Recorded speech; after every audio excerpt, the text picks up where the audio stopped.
Sa pula! Sa pula! Sa puti! Sa wala! Sa meron! Mga sigawan sa loob ng ruweda kung saan ginaganap ang sabong. Makikita dito ang iba't ibang klase ng manok panabong na inilalaban ng kanilang mga sulatador. Sa loob ng ruweda, may isang binata na nangungulekta ng mga taya at ang tawag sa kanya ay Kristo. Ito ang kanyang trabaho kapag wala siyang ginagawa sa bukid. Ruben! Ruben! Sigaw ni Mang Gimo, ang ama ni Ruben. Nasa ibaba ito kung saan naroroon ang ring o drag fight na ginaganapan ng sabong. Hindi siya marinig ng binata, gawa ng napakaingay na paligid.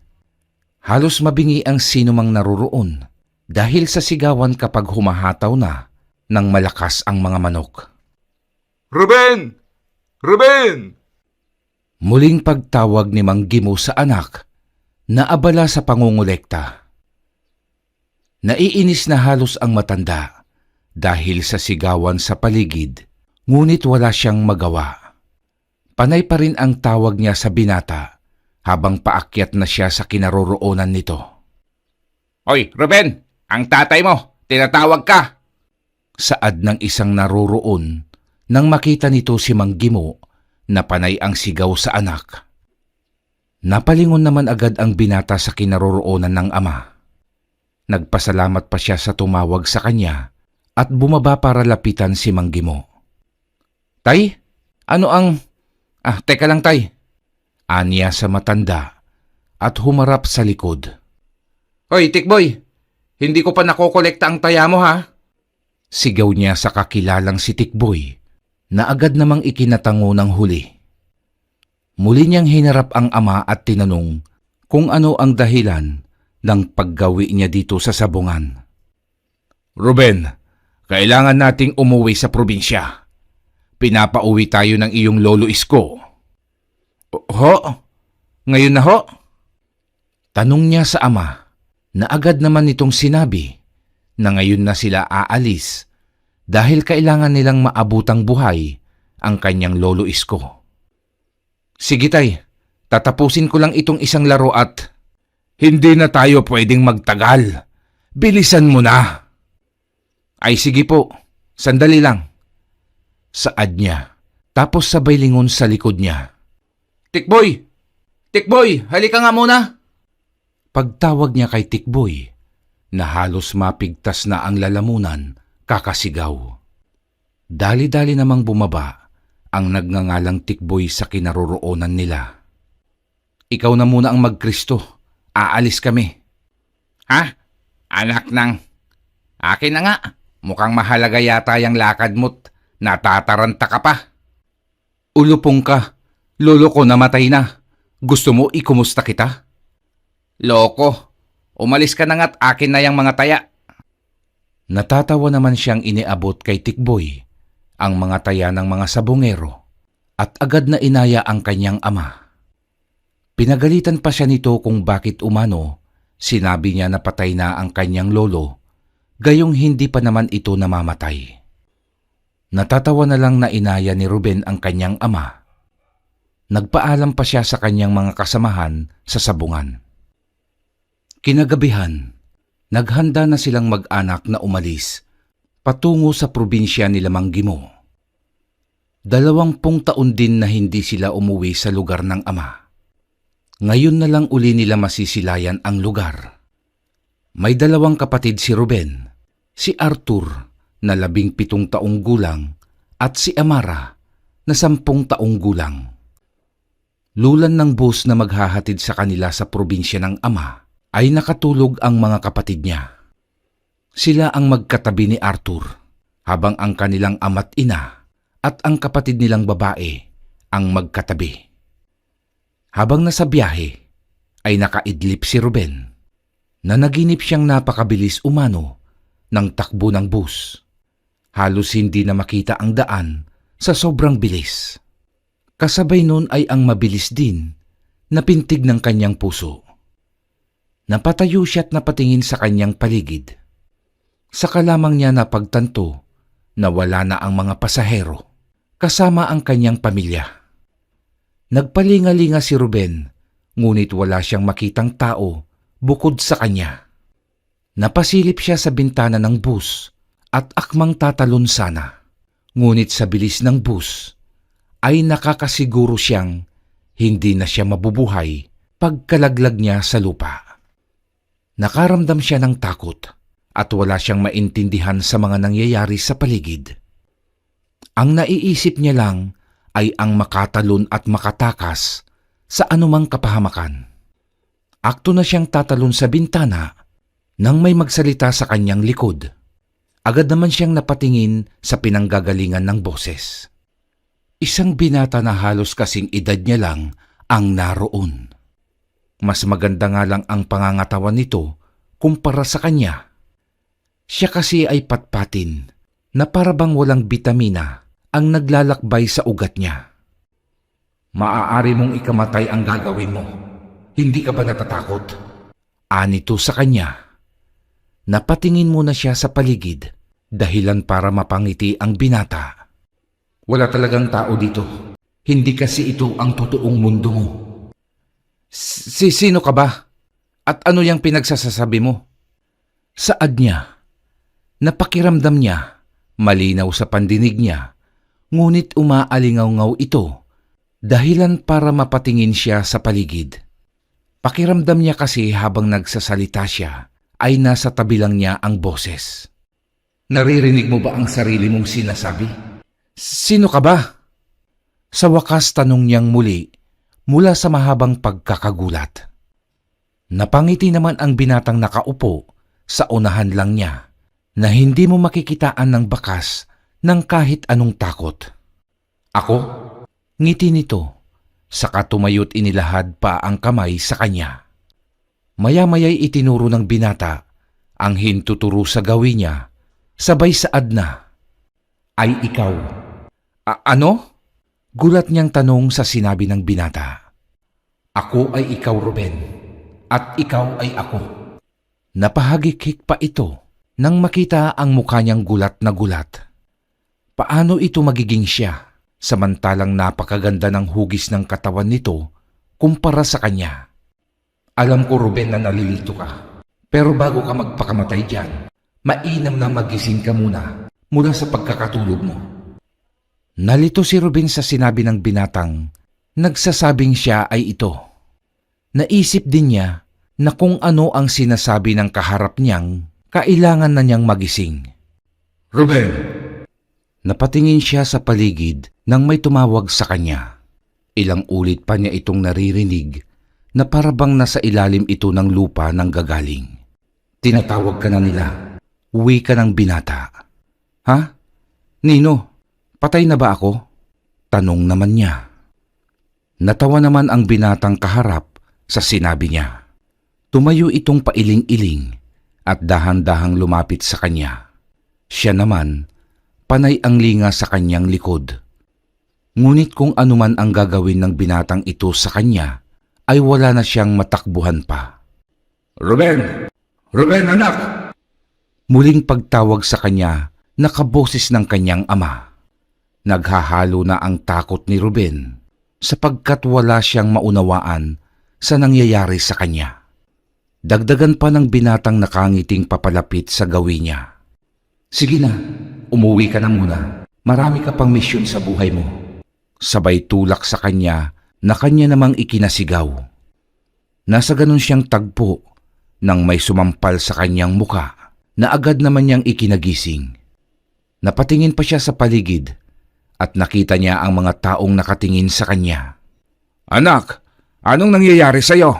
Gising na at narito na tayo. Uwi ka ng kanyang ama. Agad naman siyang napabangon at nagpalinga-linga sa paligid. Ano pa ang hinihintay mo dyan? Tara na't may kalayuan pa ang bahay ng lolo mo. Uwi ka ng kanyang ama at bumaba na ito. Habol naman ang kanyang hininga sa nakakatakot niyang panaginip ay sumunod na siya sa ama. Napawi lang ang kanyang kaba nang makita ang lugar ng kanyang lolo. Naisip niyang marami na ang nagbago sa lugar. Hindi na ito ganun kaliblib katulad noong bago silang lumipat sa syudad. Pero hindi rin ganun pa kaunlad. Barangay Sapang Pula! Sakay na! Narinig niyang sigaw ng driver ng motor. Ang itsura ng motor nito'y parang may pakpak na kung tawagin sa lugar na iyon ay katig. Doon sasakay ang ibang pasahero na ikinagulat ng husto ni Ruben. Noon kasi ay sa karo ng kalabaw sila nakasakay o di naman kaya'y nilalakad lang nila. Ang higit kumulang na 30 minutos ang layo. Sa Sapang Pula ho ba kayo? Tanong ng driver. Oo, kailamang isko. Saad naman ng ama ni Ruben. Abay kayo ho pala, Tatay Gimo. Saad ng binata na sa wari niya'y mas bata sa kanya ng 1 taon. Inaninaw naman ng kanyang ama ang binata. Napapangiti naman itong napapakamot sa kanyang batok. Tay, ako ho si Carlo. Ikaw na ba ang batang si Kaloy noon? Yung anak ni Agustin at Mirna? Oho, ako nga ho yun. Pero Carlo na ang tawag sa akin dito. Siyempre po, binata na. Napatawa naman si Mang Gimo at agad na ipinakilala kay Ruben si Carlo. Ayon sa ama ni Ruben, ay dati niya itong kababata. Wala nang maalala si Ruben dahil bata pa man siya nung umalis sa lugar nila. Ngunit siya ay naaalala pa ni Carlo. Isinakay na sila ng binata sa motor nito na kung tawagin sa panahon na iyon ay katig. Doble ang kabang nararamdaman ni Ruben dahil isa siya sa mga sumakay sa katig. Halos manigas ang katawan niya sa takot dahil pakiramdam niya anumang oras ay matutumba ito. Pigil ang kanyang hininga hanggang sa makarating sila sa bahay ng kanyang lolo. Agad naman silang sinalubong nito na ikinagulat nila ng husto. Ani sa telegrama ay napakahina na nito. Ngunit heto ngayon, nakatayo sa harapan nila na tila mas malakas pa sa kalabaw. Agad na lumapit si Ruben kay Mang Gimot, bumulong. Tay, akala ko ba mahina na si Lolo? Ba't parang mas malakas pang tignan kaysa sa inyo? Abay, magtigil ka. Sabay batok nito sa kanya na ikinatawa lang ng mga kapatid. Ala, magsimano na kayo sa inyong lolo. Ani ni Mang Gimo na agad namang ikinalapit ng mga anak niya at nagmano. Nang makapagmano na ang mga anak niya, siya naman ang lumapit. Nagmano sila ng kanyang asawa na si Aling Rosa. Napapangisi naman si Lolo Isko habang nagmamano ang kanyang bunsong anak na si Mang Gimo. Tay, ang sabi niyo sa sulat ay mahina ka na. Bakit ngayon parang mas malakas ka pa sa kalabaw? Naniwala ka naman. Bakit pag sinabi ko bang malakas ako'y uuwi ka? Ilang taphagan ka nang hindi nakakauwi dito sa atin. Abay magagalit na ang mga Diyosa sa iyo.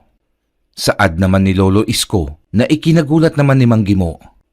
Isip ng matanda ay ba't sa kanya magagalit ang mga Diyosa? Ano naman ang kanyang kinalaman? Ano naman ang kinalaman ko dyan sa galit ng mga Diyosa? Wala sa loob na tanong ni Mang Gimo sa kanyang ama na sa wari ni Ruben ay mga 90 na. Agad namang pinalo ni Lolo Isko si Mang Gimo ng kanyang baston.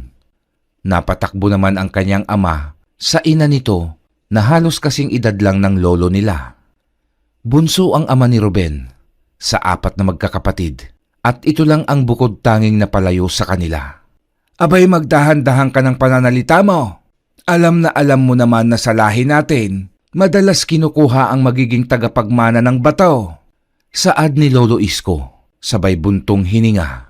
Taon-taon akong sumusulat sa iyo. Abay sinagot mo ba? Alam mo naman na nasa Hindi na natapos ni Lolo Isko nang pigilan siya ni Mang Gimo. Tay, pasok na muna tayo't malamig dito. Saka na natin pag-usapan yan. Malayo pa naman ang taphagan. Saad ng ama niyang sabay pasok sa loob. Sumunod na din sila at halos mamangha sila sa bahay ng kanyang lolo. Napakaganda kasi ng ayos nito at napakalinis.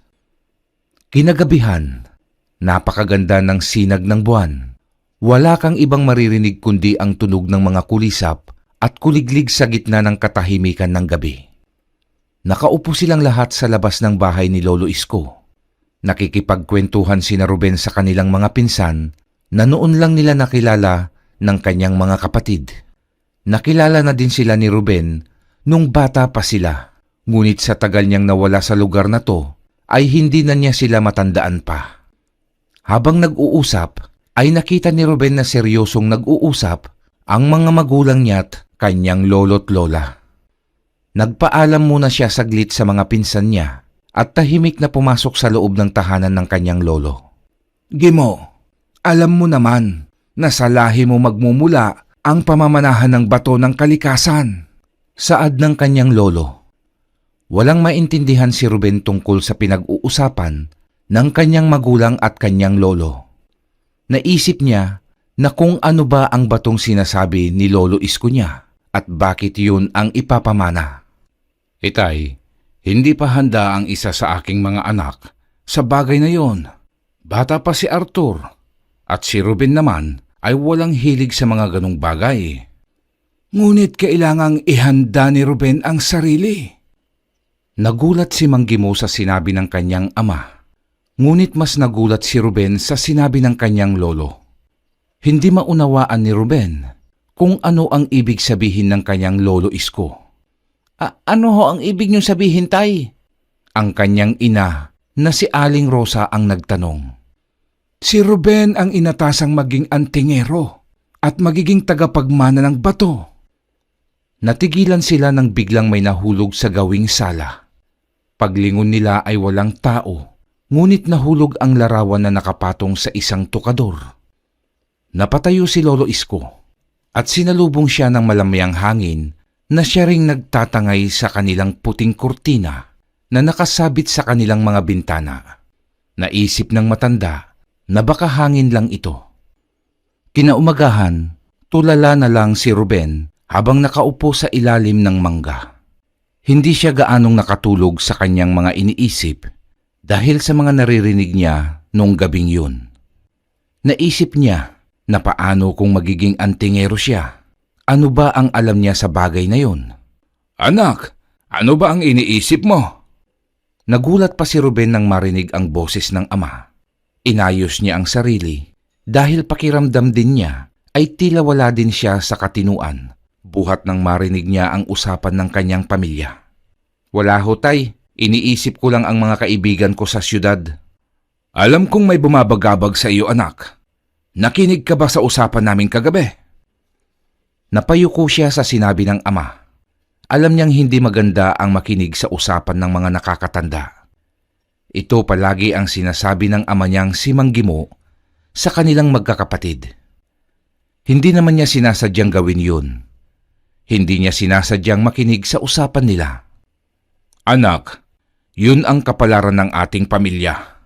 Kada siglo, pumipili ang kalikasan ng magiging tagapagmana ng kanyang bato o mutya sa bawat henerasyon. Totoo ba ang mga yan, tay? At ano naman ang gagawin ng isang antingero? At ano ba yung mga taghagan na yan? Wala akong maintindihan eh. Napabuntong hininga si Mang Gimo.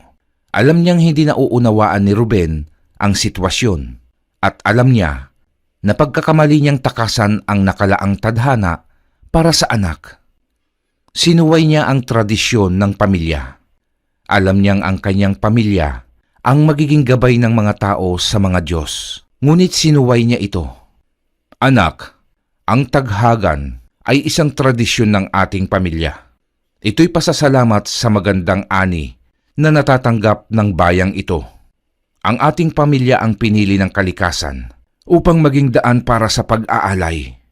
At tuwing kada isang siglo ay pipili sila ng magiging antingero para iligtas ang ating bayan laban sa mga masasamang elemento.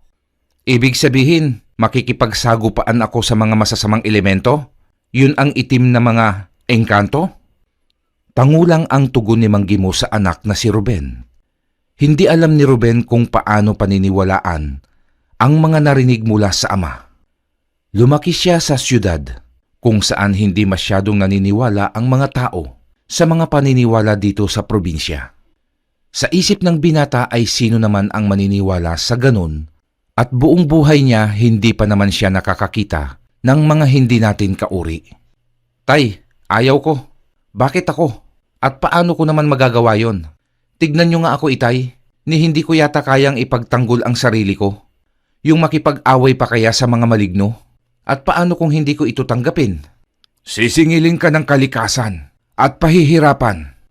Ito ang tadhana na hindi mo maaaring takasan, anak. Napapailing na tumayo si Ruben. Nais muna niyang mapag-isa. Parang gusto niyang pagsisihan ang pagpunta dito sa probinsya ng lolo niya. Paano ba niya gagawin ang sinasabing pakikipaglaban sa mga maligno? Hindi naman siya duwag, pero hindi rin siya ganun kalakas. Dinala si Ruben ng kanyang mga paa sa ilog kung saan may puno na napakalaki sa gilid nito. Ang ugat nito'y nasa ilalim ng tubig at maraming nakasabit na hindi niya alam kung anong klaseng halaman. Napakalaki ng puno na ito na kilala sa tawag na baliti. Sa siyudad, ginagawa itong palamuti sa gilid ng mga kalsada. Pero dito sa probinsya, pinaniniwala ang pinananahanan ng mga hindi natin kauri. Hindi alam ni Ruben kung totoo nga yun. Dahil sa siyudad, minsan inuukitan ng mga magnobyo ng pangalan nila ang katawan ng punong balete. Ngunit wala naman nangyayari sa kanila. Napapailing siyang naupo sa gilid ng ilog. Napangiti siya sa napakagandang tanawin na sagana sa berdeng kulay ng paligid at kaparangan. Napakatiwasay din ng daloy ng ilog habang namamaybay ang malamyang hangin sa kalupaan at tubig. Nakita pa niya kung paano isayaw ng hangin ang dahon sa mga puno't damo. Napapikit pa siya nang umihip ang hangin sa gitna ng init ng araw na tumatama sa kanyang balat. Sa panahon kasi nun, hindi pa ganun kasakit ang sikat ng araw kahit pa katanghali ang tapat. Hindi pa kasi masyadong sira ang kalikasan noon dahil naaalagaan pa sila ng mga tao. Hindi na katulad sa kasalukuyang panahon.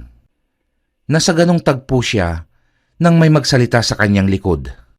Napaayos pa siya ng upo at nilingon ito. Isang binata na kasing edad niya lang ang nakaupo sa isang sanga ng balete na nakalaylay sa tubig ng ilog. Mukhang damang-dama mo ang ganda ng kapaligiran, ha? Magandang araw sa iyo. Nagkita tayong muli. Nakangiti nitong saad sa kanya. Napaawang ang labi ni Ruben nang makilala ang binatang nakaupo sa sanga ng puno ng balete. Ito ang binatang nakita niya sa bus nung sila ay bumabiyahe papunta dito sa probinsya. At ito rin ang binatang nagsabi na siya ay siya. Ngunit imposible ngang maging siya ito dahil kabaliktaran niya ang binata sa kahit anong anggulot aspeto. Sinabi mong ikaw ay ako at ako ay ikaw, hindi ba? Totoo yun. Saad naman ng binatang kausap habang nakatago.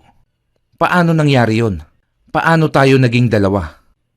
Natawa naman ang binata at sinabing, isa-isa lang ang tanong at mahina ang kanyang kalaban.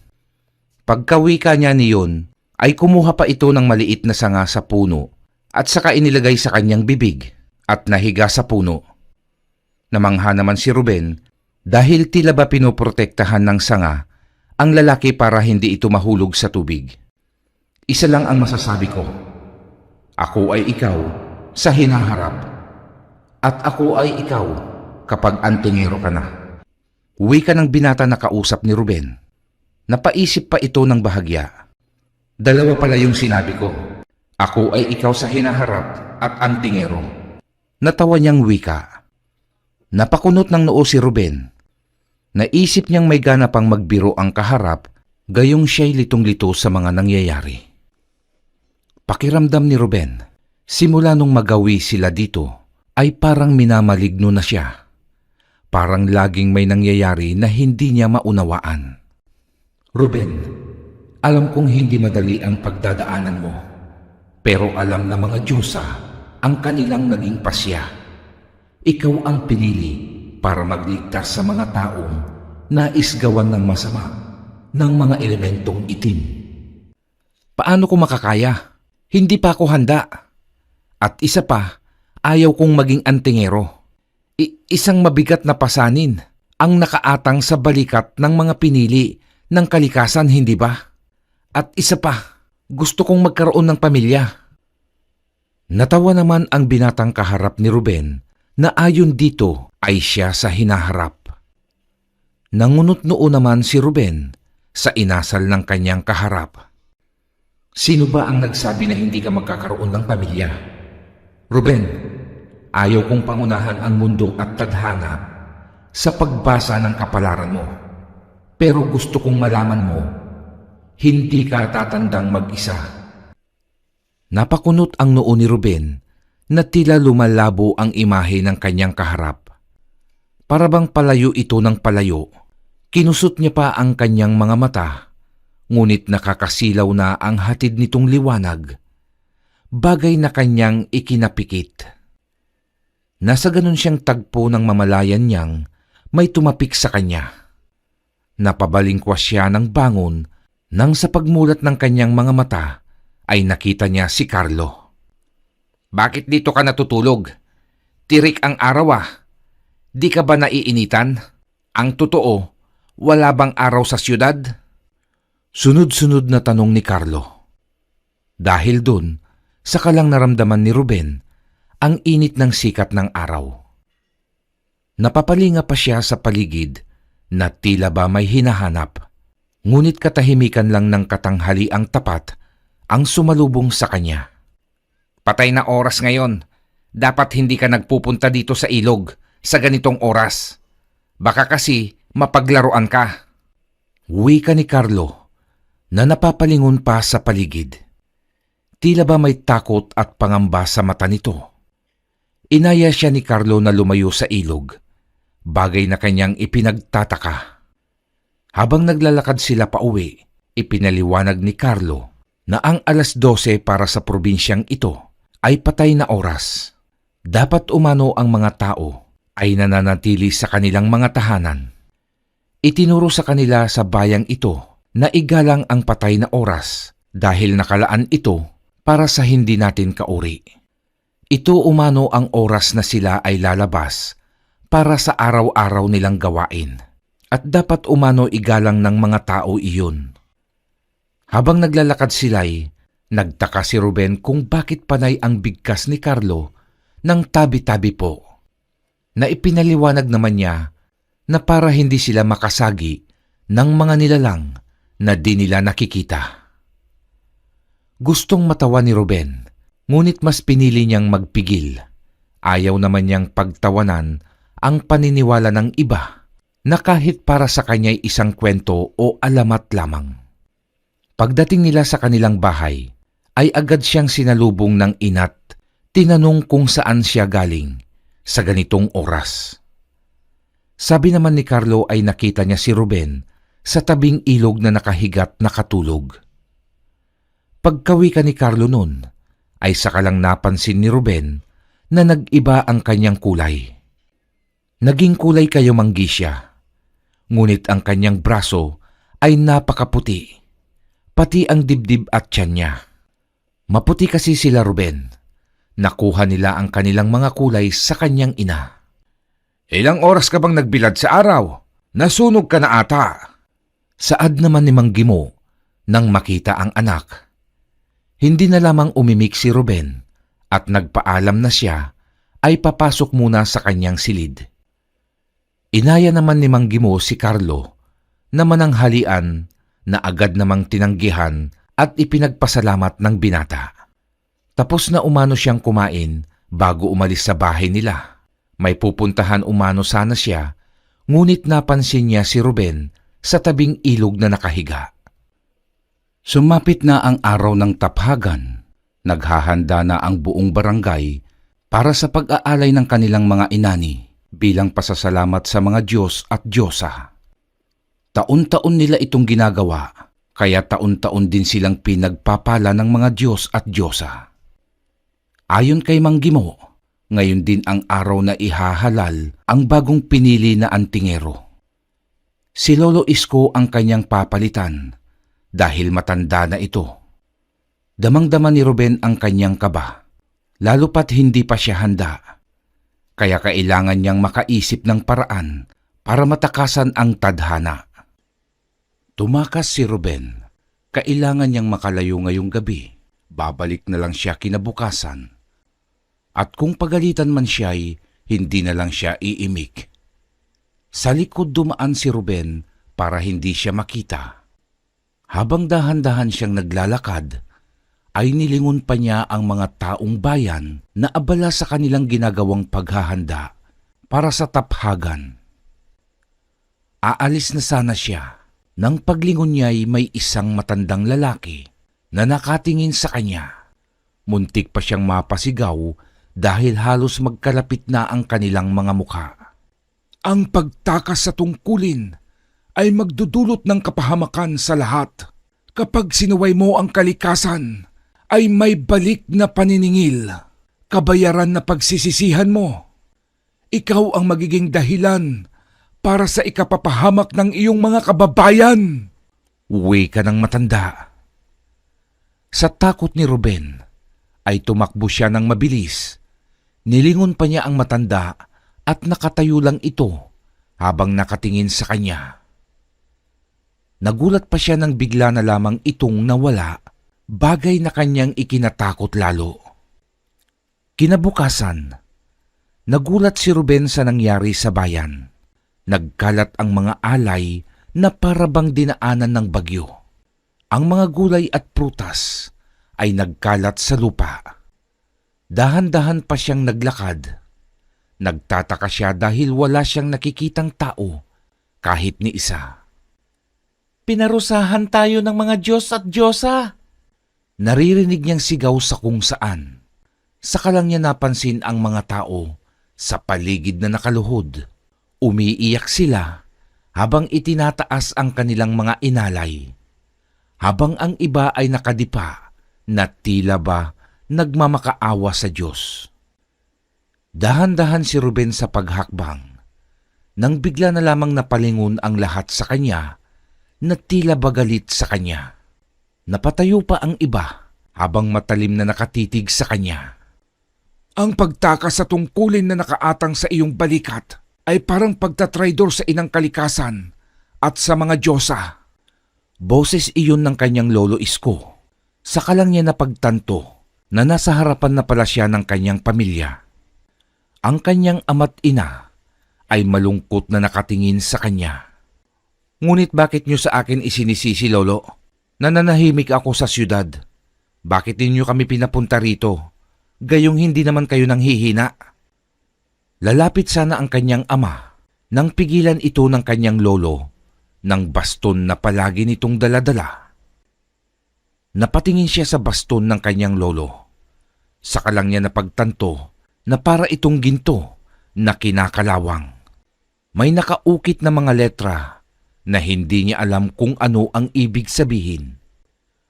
Nangunot-noo pa si Ruben nang may maramdaman siyang kakaiba habang nakatingin sa baston.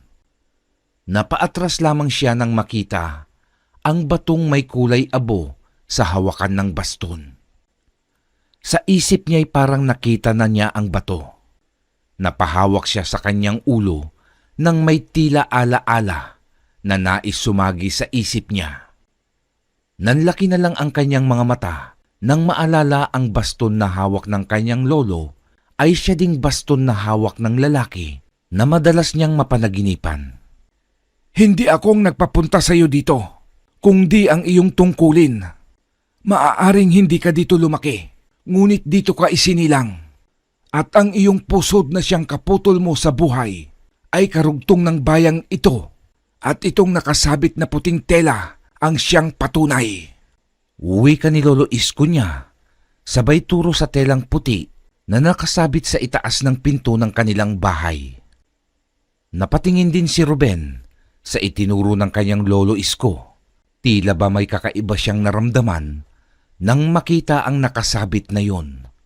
Pakiramdam niya may koneksyon silang dalawa. Ruben, mahirap ang makipagdigma, alam ko. Ngunit mas mahirap kung tatakasan mo ito.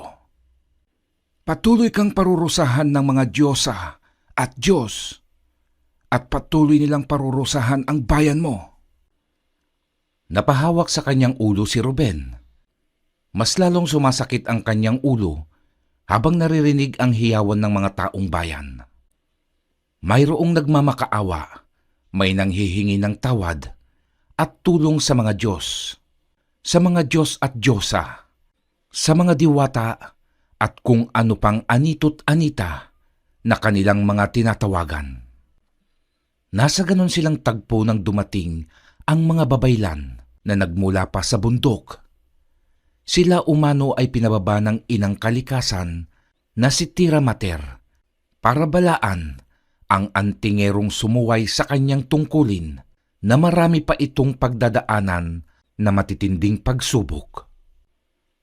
Nang marinig iyon ni Ruben, ay tumakbo siya sa ilog. Susundan pa sana siya ng kanyang mga magulang, ngunit sila'y pinigilan ni Lolo Isko at sinabing hayaang makapag-isip ang binata't ito'y nabigla sa tadhanang iniatang sa kanyang balikat. Sa ilog, habang nagmumuni-muni si Ruben, ay may narinig siyang umiiyak. Pinunasan niya ang kanyang sariling luha at hinanap ang umiiyak. Napatayo pa siya nang makita ang babae sa kabilang bahagi ng ilog. Dahan-dahan pa siyang lumapit dito, ngunit natigilan ito nang maramdaman ang kanyang presensya. "Bakit ka umiiyak?" tanong niya, ngunit hindi umimik ang babae. "Binibini, may nang-away ba sa'yo?" Natahimik ang babae at pinunasan nito ang luha. Saka hinimas ang mga prutas na katabi nito. Saka lang napagtanto ni Ruben na marami itong katabing prutas at mga gulay na tila nadurog. "Sino ang gumawa niyan sa mga paninda mo?" tanong ni Ruben sa kanya. "Hindi ko ito paninda." Sa wakas ay nagsalita ito. "Ito ang mga alay na hindi tinanggap ng mga Diyos at Diyosa dahil sa pagsuway ng isang pinili na maging aming antingero. Sa totoo lang, naaawa ako sa aking mga magulang dahil hindi na namin mapapakinabangan ang aming mga itinanim. Kung ako lang sana ang pinili, ay hindi ko ito tatakasan kung ang kapalit nito'y magandang ani ng aking mga kababayan." Hindi nakaimik si Ruben dahil siya ang antingerong sinasabi ng katabi na tumakas sa kanyang tungkulin. Ganun ba talaga kabigat ang parusa ng mga Diyos at Diyosa kapag sumuway ang napili? Mga tanong sa isip ni Ruben na hindi rin niya kayang sagutin. "Sino ba si Tiramater?" tanong niya sa babaeng kausap. Napatingin naman ito sa kanya na napakunot ang noo. "Narinig ko ang pangalan niya," dugtong ni Ruben. "Hindi mo kilala? Hindi mo kilala si Tiramater? Taga saan ka ba't hindi mo siya kilala?" Sunod-sunod na tanong ng babae sa kanya. "Imposibleng walang nakakakilala kay Tiramater. Siya ay ang iyong kinatatayuan. Tumingin ka sa paligid mo. Tignan mo ang kalikasan. Siya si Tiramater." Napatingin naman si Ruben sa paligid at napagmasdan niya ang ganda ng kalikasan.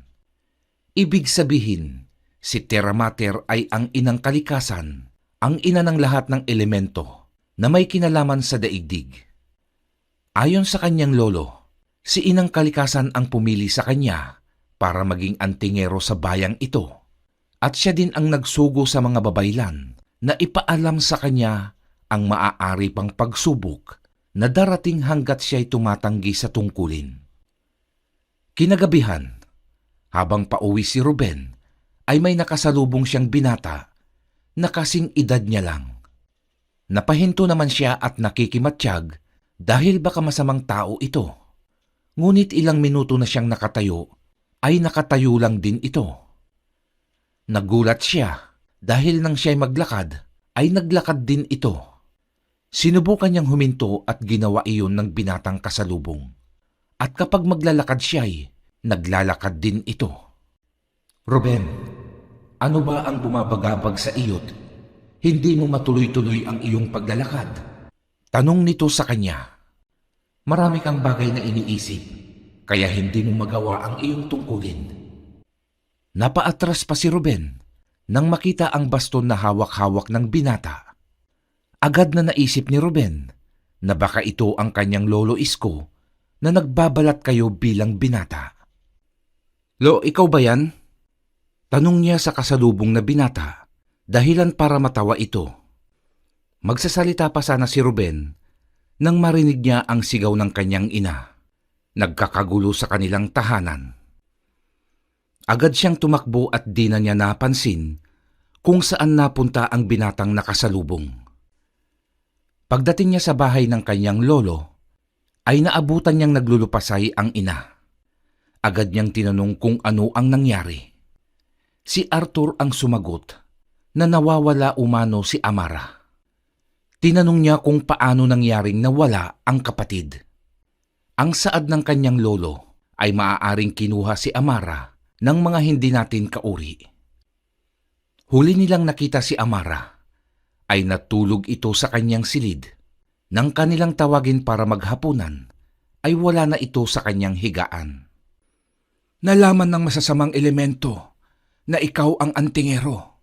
Nais nilang subukin ang iyong katatagan. At kung hindi tugunin ang kanilang hamon, ay baka hindi na makabalik si Amara. Tanging ang bagong hinirang lang ang siyang makakapasok sa kanilang mundo. Hindi ko alam. Pag-iisipan ko muna.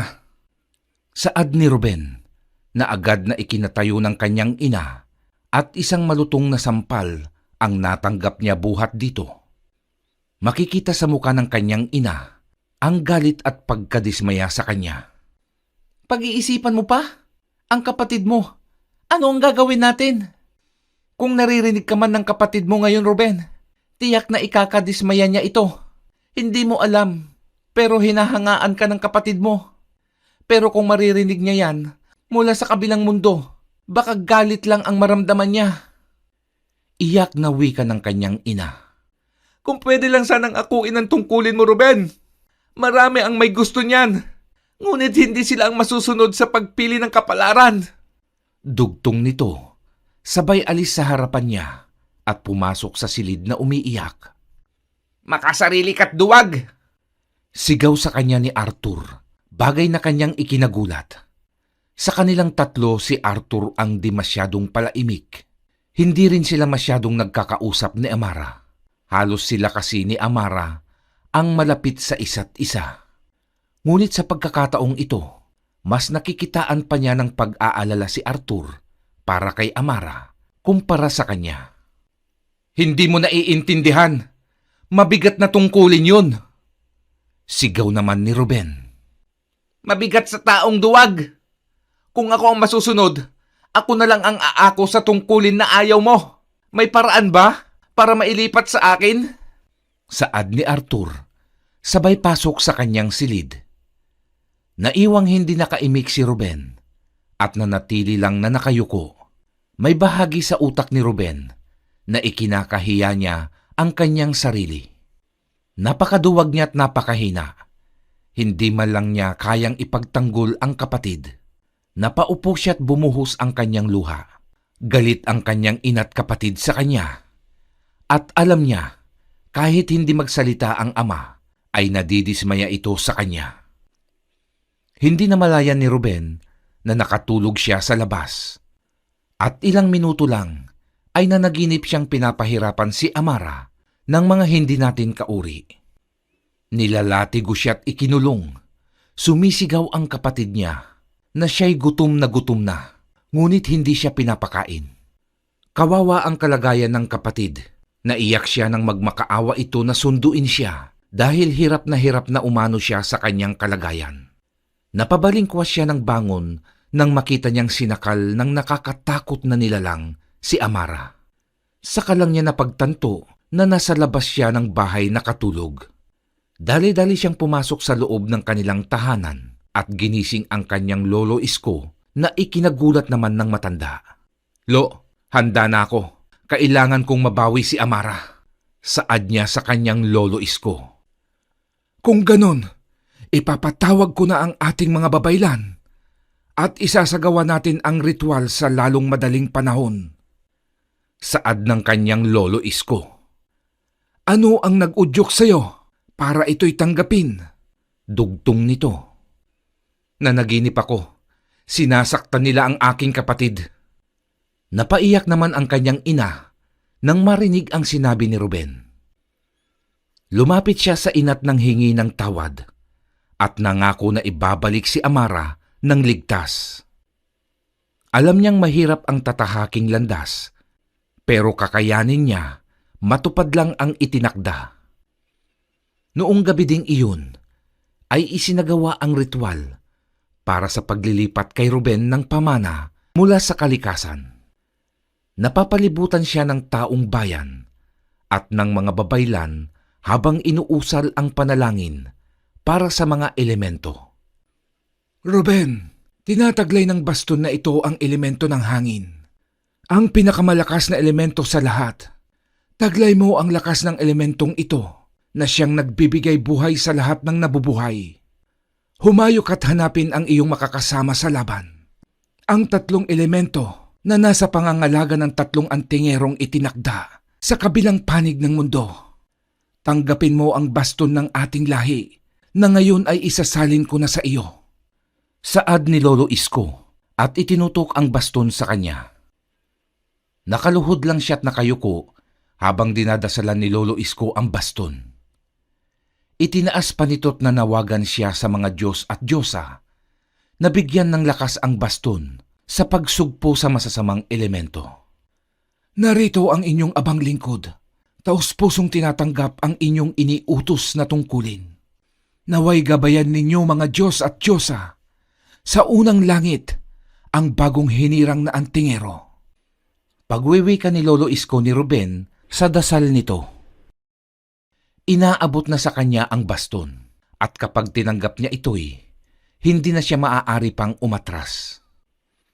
Bilang magiging bagong tagapangalaga ng baston, ay kailangang buo ang loob niya at tiwala sa Panginoon na siyang may lalang sa lahat ng nilalang at sa buong sangsinukob. Itinaas ni Ruben ang kanyang kamay, hudyat na tinatanggap niya ang baston. Napangiti naman ang kanyang lolo at maingat na ipinatong ang baston sa kanyang palad. Nang mailapag ni Lolo Isko ang baston, ay bigla itong nanghina. Akmang tatayo si Ruben, ngunit pinigilan siya ng kanyang lolo sapagkat hindi pa tapos ang ritual. Nanatiling nakaluhod si Ruben nang may kakaiba siyang naramdaman, tila ba may kung anong enerhiya ang pumasok sa kanyang katawan. Sinabi ng kanyang Lolo Isko na huwag siyang matakot sapagkat ito'y normal lang. Isinasalin lang ng baston ang kanyang enerhiya sa hindi pamilyar na katawan ni Ruben. Kapag nasanay na umano ang baston, ay mawawala din ang pakiramdam niyang kirot, hudyat na sila ng baston ay naging isa na. Ilang minuto ang lumipas nang mawala ang sakit na nararamdaman ni Ruben, at pakiramdam niya ay kakaibang lakas ang dumadaloy sa kanyang katawan. Nagulat siya sa kanyang nakita. Naging maganda ang postura ng kanyang katawan at naging maganda ang hubog nito. Nang makabawi sa pagkagulat, ay agad siyang lumapit sa kanyang lolo. "Lo, ba't bigla kayong nanghina?" tanong ni Ruben na ikinangiti ng kanyang lolo. Ruben, apo, ang baston ang nagbibigay lakas sa ating mga antingero. Matanda na ako't mahina na talaga. Ngunit dahil sa baston ay naging malakas ako. Huwag kang mag-alala, apo, at lahat ng antingero ay naranasan ito.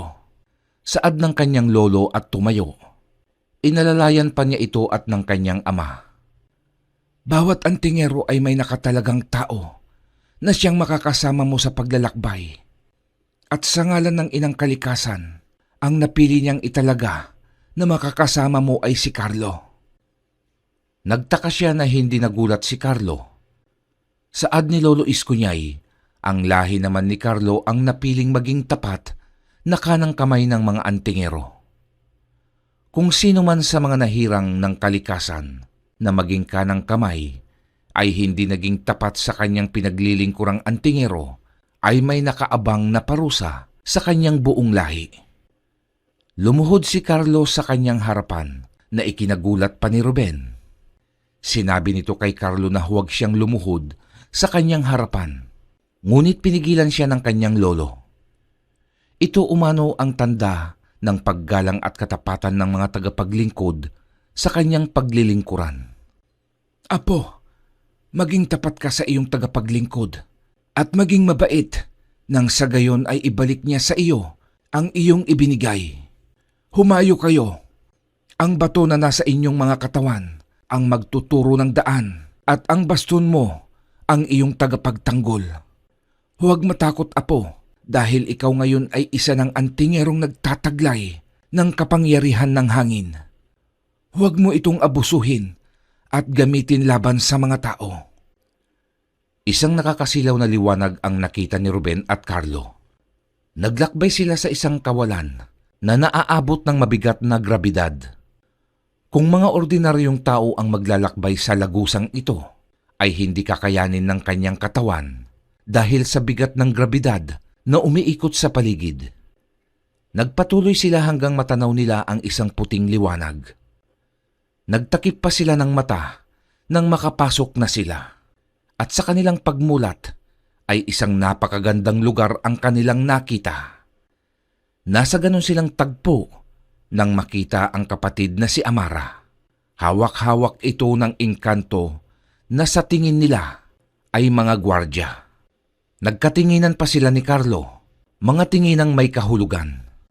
Carlo, tandaan mo, ang pananampalataya mo ay huwag mong ihihiwalay sa'yo. Nasa mundo tayo ng ilusyon, kaya mag-iingat ka. Pagkawika niya nun, ay sumenyas na siyang sugurin na ang lugar.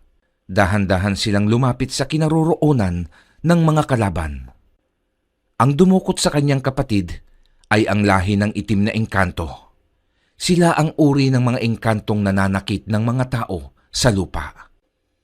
Dinudukot nila ang mga taong kanilang maiibigan at dadalhin sa kanilang mundo.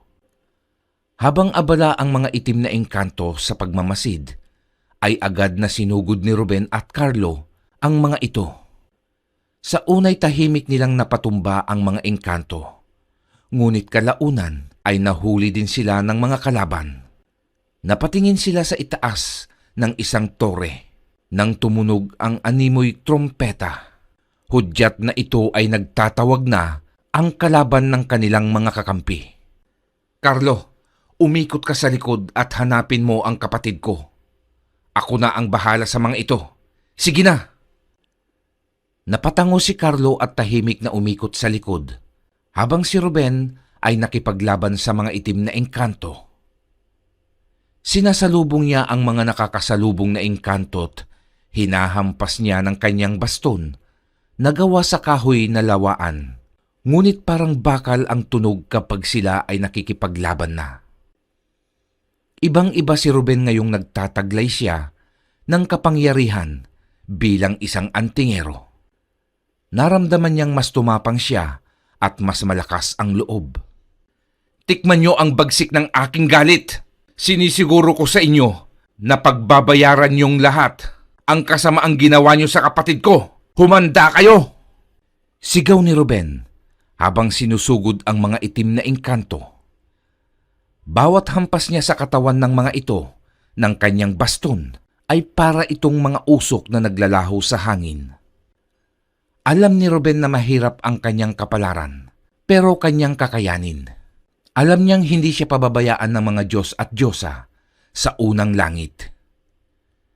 Kailangan niyang matalo ang mga engkantong rebelde para magawa na niya ang tunay niyang tungkulin, ang hanapin ang 3 pang elemento na kanyang makakasama sa pakikipaglaban. Sino ang pangahas na pumasok sa aking kaharian? Sigaw ng engkanto sa salitang kakaiba, at siya ang hari sa mundong yun. Patayin ang taong yun at dalhin sa akin. Dugtong pa nito. Kamahalan, maaaring ang taong ito ang siyang bagong antingerong itinalaga na may hawak ng elemento ng hangin. Siya ang kapalit ni Isko. Napatayo ang nasabing hari ng mga engkantong itim.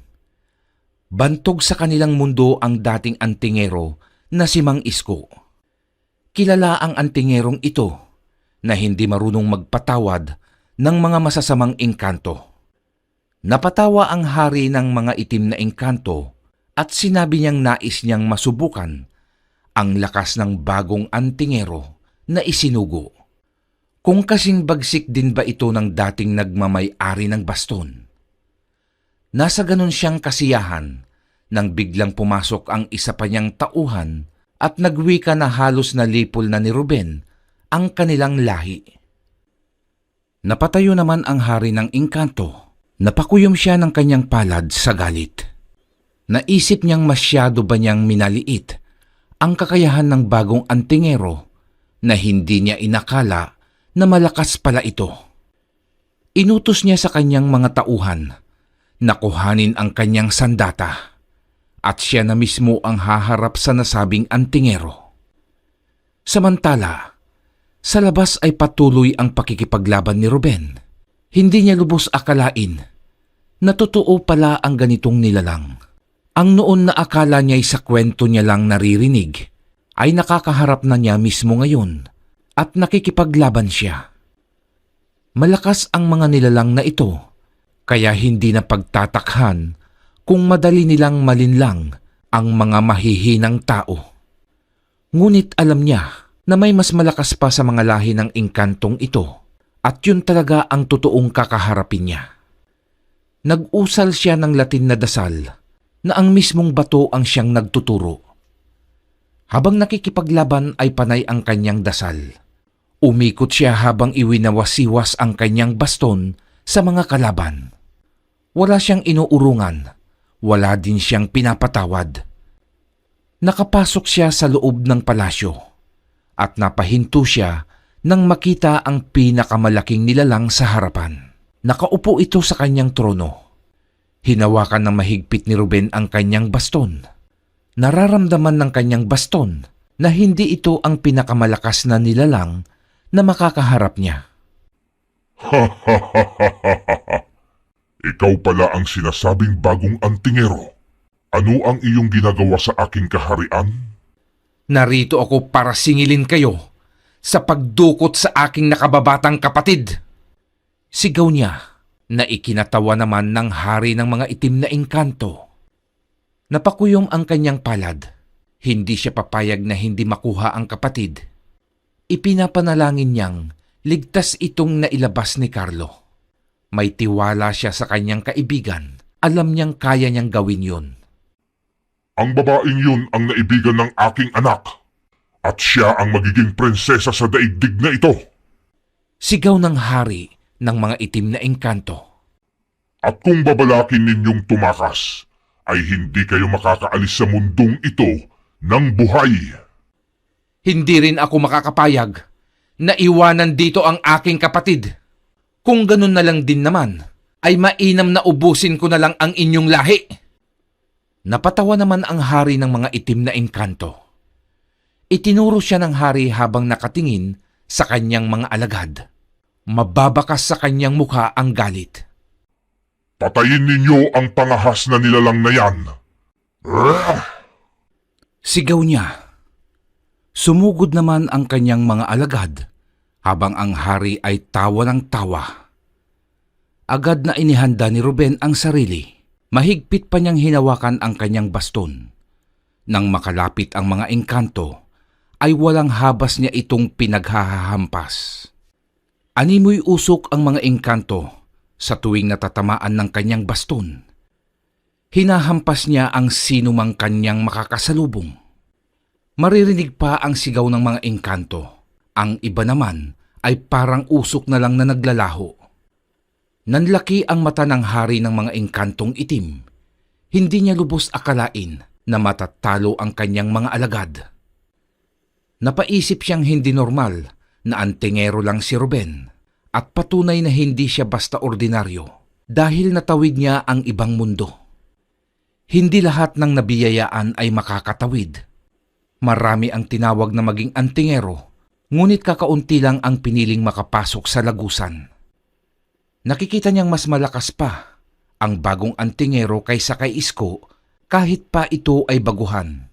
Para bang nilikha ang baston at ang lakas nito para sa kanya. Humanda ka! Ikaw naman ang haharapin ko!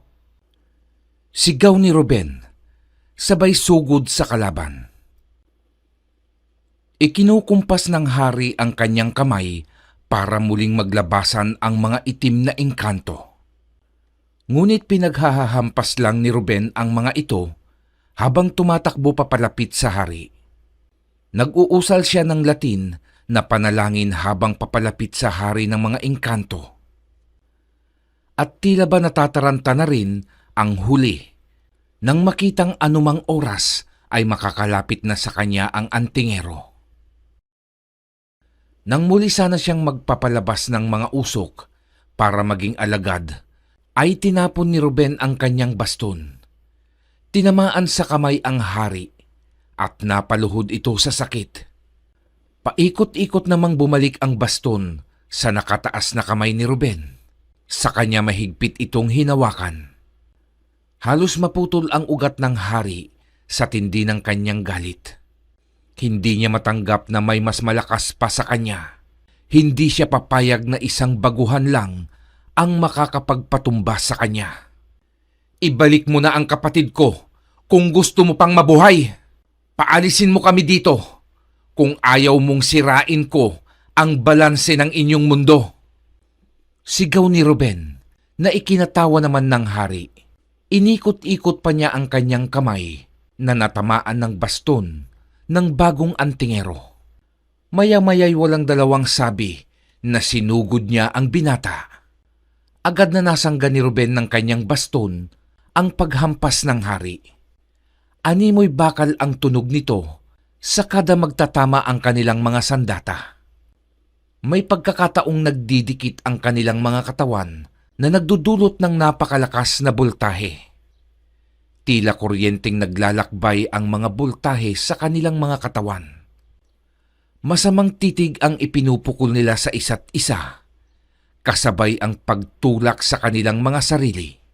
At sa tuwing magkakalayo sila'y agad ding susugod at maglalaban. Animoy mga kulog at kiglat sila sa tuwing sila'y magkakalapit sa isa't isa. Ang kanilang mga sandata ay parang kuryenteng kumikislap. Baston ng kabutihan laban sa espada ng kasamaan. At ang misyon niya'y tapusin ang kasamaan ng mga itim na engkanto. Magbabayad ka sa pagpatay mo sa aking mga alagad! Magbabayad ka rin sa pagdukot mo sa aking kapatid! Nasa ganun silang paglalaban nang marinig ni Ruben ang pagtawag ni Carlo. Ngunit hindi siya lumingon at nagpatuloy sa pakikipaglaban sa hari. Ruben, hawak ko na si Amara at napatay ko na ang anak niyang kalaban mo! Nanlaki ang mata ng hari sa narinig.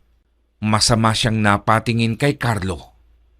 Hindi niya lubos akalain na may kasama pala si Ruben sa pagpasok sa kanilang kaharian. Susugod sana ito kay Carlo, ngunit agad itong naharang ng antingero. Muli silang naglaban. Halos hindi na sila makita sa sobrang bilis ng kanilang mga kilos. Bawat hampas ay katumbas ng tunog ng malaking bakal na inihulog mula sa langit, pababa sa lupa. Palakas din ng palakas ang bultahe ng kanilang paligid. Matindi ang naging laban nila't makikita mong pagod na ang hari. Napapasigaw pa siya habang nilalabanan si Ruben. May pagkakataong natatamaan si Ruben at tumitilapon na parang kasing bigat ng bakal. Ngunit agad ding bumabangon at sumusugod. Muli silang nagpang-abot na dalawa. Walang humpay na hampas ang ginagawa nila sa isa't isa. Bagay na nanghihina na ang hari. Muling sumugod si Ruben at walang habas niyang hiniwa ang likod ng masamang hari, dahilan para mapaluhod ito at nanlalaki ang mga matang nakatingin kay Ruben habang itinututok ang baston sa kanya. At bago ito patayin ni Ruben, ay nakapagtanong pa ang hari kung sino ba ang antingerong kanyang kaharap. Sino ka ba talaga? Tanong niya kay Ruben. Bagay na napangiti ang binata sa kanya. Ang pangalan ko'y Ruben, ang pinili ng kalikasang maging bagong antingero at tagapangalaga sa mutya ng hangin. Marami pong salamat mga mahal na kakilabot. Dumako na po tayo sa ating shoutout. Shoutout po sa lahat ng ating kakilabot subscriber. Shoutout din po sa ating mga silent listeners.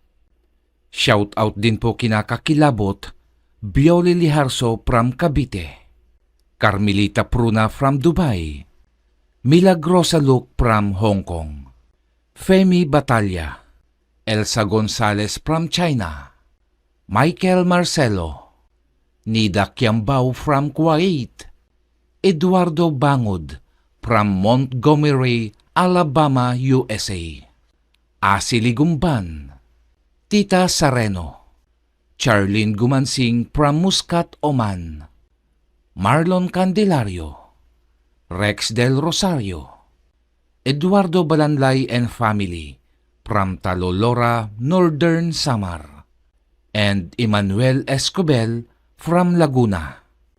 Muli po ito ang inyong kakilabot.